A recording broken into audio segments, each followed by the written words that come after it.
Dikisahkan, kala itu sejumlah penduduk Baghdad berkumpul di depan istana Khalifah Harun al-Rashid. Sebagian berteriak dan meminta agar Abu Nawas ditangkap.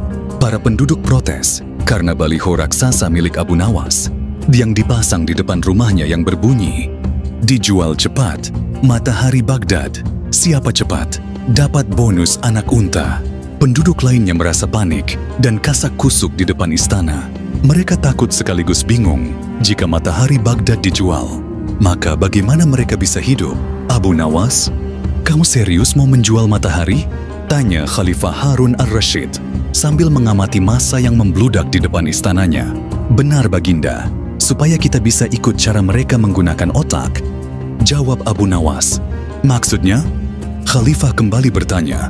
"Begini Baginda, apakah Baginda senang infrastruktur di Baghdad terbangun hebat di zaman Baginda? Baginda bangga bisa menjadi teladan buat rakyat bahwa selama menjabat jadi khalifah Baginda tidak korupsi. Baginda senang tidak mempertontonkan keserakahan dengan menguasai ratusan ribu hektar padang pasir. Padahal Baginda bisa melakukannya dengan kekuasaan yang sekarang Baginda genggam," kata Abu Nawas. Khalifah Harun al-Rashid yang bingung lantas meminta Abu Nawas untuk menjelaskan maksud dari ucapannya. "Abu Nawas, coba ke inti masalah.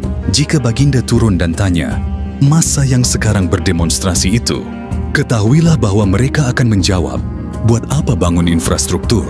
Infrastruktur tidak bisa dimakan.'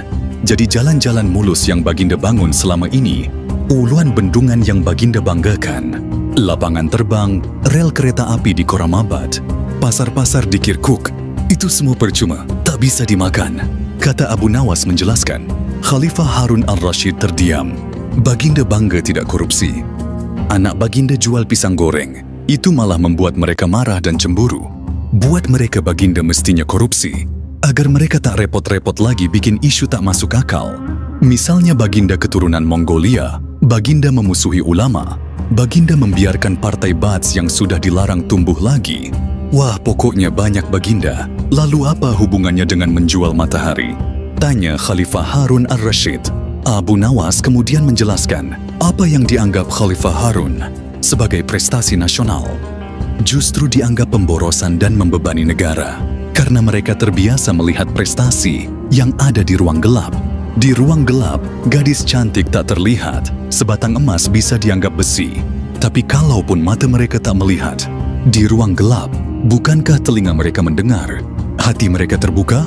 Bagaimana mungkin mereka menuduhku memusuhi ulama, padahal wakilku sekarang adalah ulama besar? Jikapun mereka tak suka aku, bukankah kepada mereka sekarang aku sodorkan ulama yang dulu mereka klaim mereka bela? Mengapa sekarang mereka tinggalkan? Abu Nawas kemudian berkata, "Baginda, itulah enaknya melihat dunia di ruang gelap sambil terbalik. Kita bisa menikmati apa yang mereka nikmati selama ini. Baginda tidak capek berpikir rasional?"